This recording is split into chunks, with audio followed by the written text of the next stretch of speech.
Hello and God bless you. Welcome back, Detroit Altar Online. This is Sidney and I am here. It's been a long time since we posted a message online, but here we are. I'll try to do at least one every series. We are in the series on the book of Ruth.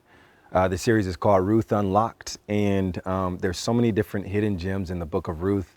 It is quickly becoming one of my favorite books in the entire Bible. Definitely top 3 for sure.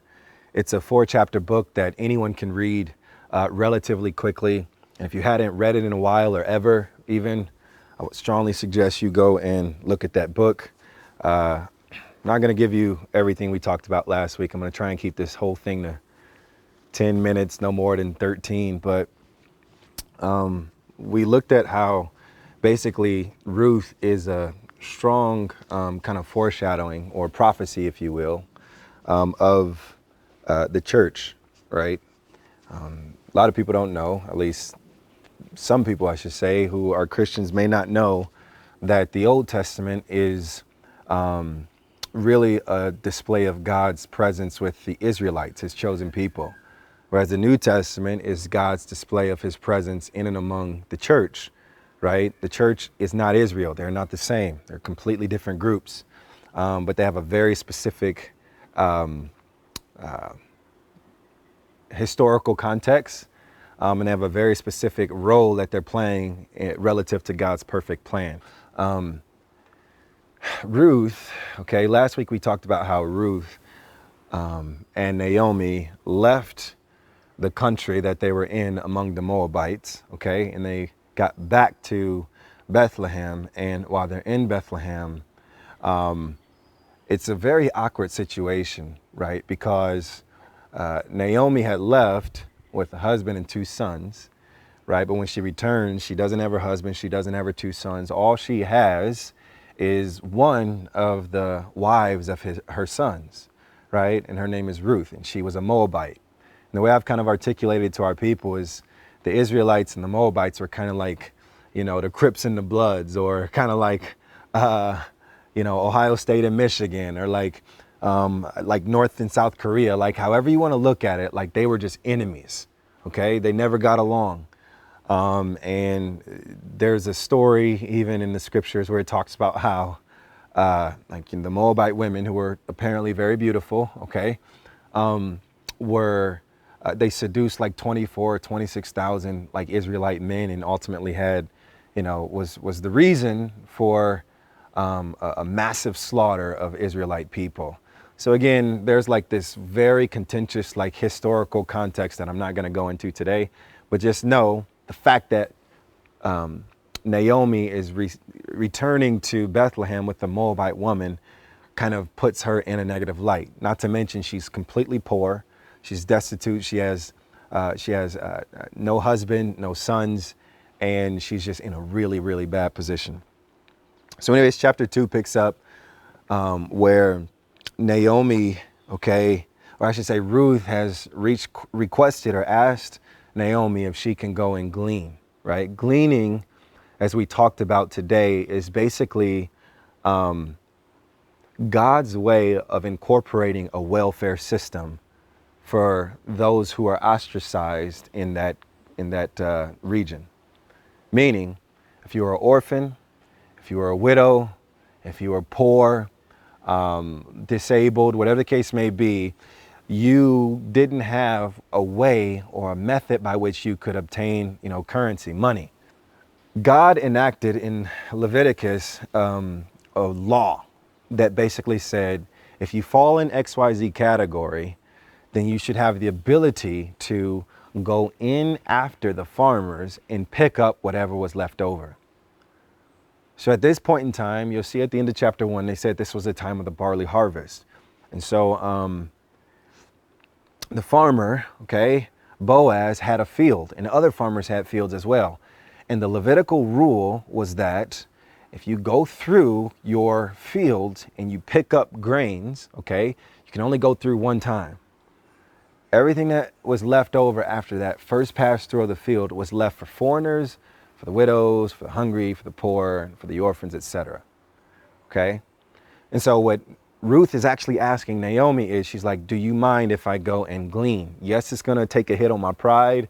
Yes, it's going to make me look like, the social outcast. Yes, there's no, to quote unquote, no dignity in being a gleaner, right? However, this is what she was going to do to help provide for her mother-in-law. So she asked to do that, and she goes out and she does it. Now, I want to keep this short, so I'm going to just jump to the point. There's so much here that I'm not going to go into, but I'll give you kind of the main overarching theme. The Bible says in chapter 2, verse 3, it says, so she set out and went and gleaned in the field after the reapers. And she happened to come to the part of the field belonging to Boaz. So she had no idea she was going to land in Boaz's field. Naomi had no idea that she was going to land in Boaz's field. Okay? She just goes out in search of a field to glean from. It's vitally important that you understand that, because again, this concept of gleaning was very dangerous in a lot of ways, because the idea was if you were out gleaning, most likely you didn't have a husband. So who is most vulnerable, especially in a time where there was no, there were no police officers, there were no there wasn't a structured method of making sure people followed rules, right? So the Levitical rule was there, but at the same time, in order to defend it, right, you a lot of times had to either have a husband or somebody who could help you kind of navigate that situation. Bottom line is she didn't have one. So being out in the field alone was an extremely dangerous thing to endeavor. Okay, so she gets out to this field and she winds up on the field of Boaz. Okay, the Bible says it just so happened. Okay, that word just so happened is Wayiker. It's 7136 in the Hebrew, because this is the Old Testament in the Strongs. Okay, and it means to bring light upon chiefly by accident. So she finds herself at this field, gleaning, picking up whatever she can find, okay, the scraps. And who does she see? Boaz. And what does Boaz do? He basically sets protection over her. He says, I don't want any of my servants to mess with this woman. She has full and complete protection. In fact, as you're going through picking up grains and you're picking up the harvest of the barley, right? Leave a little bit extra for her.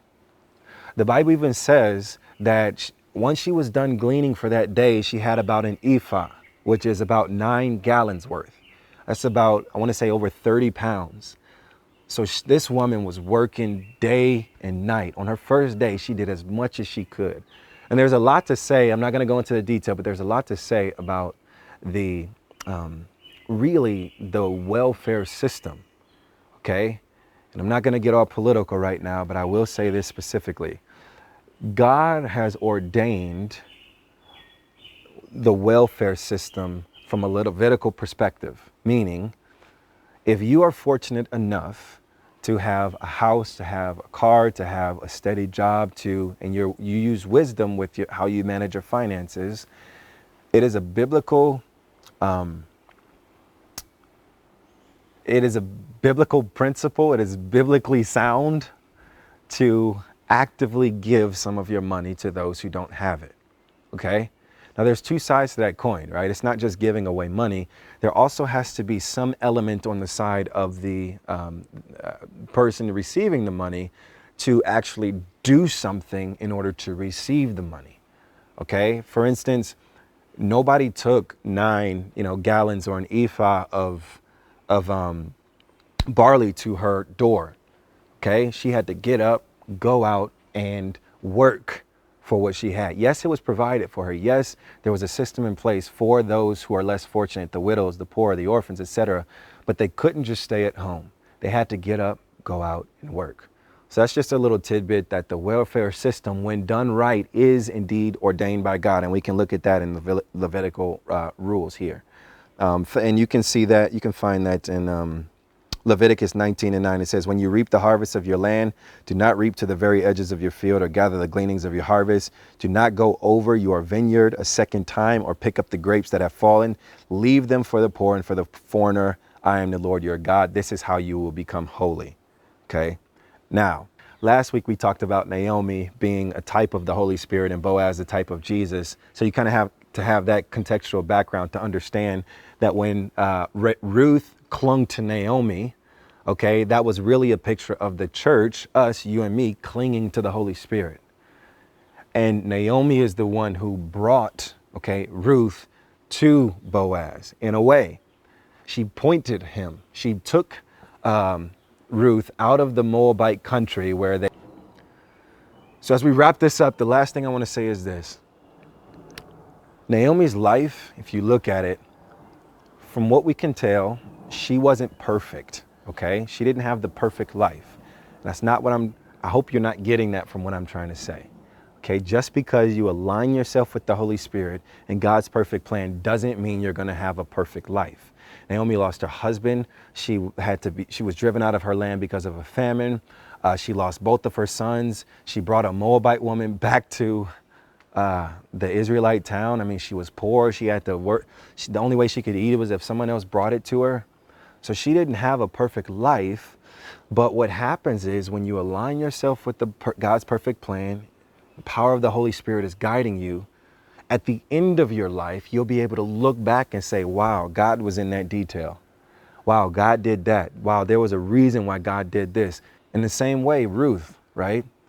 Powerful woman. She's one of the most beautiful characters in all of the Bible, in my opinion.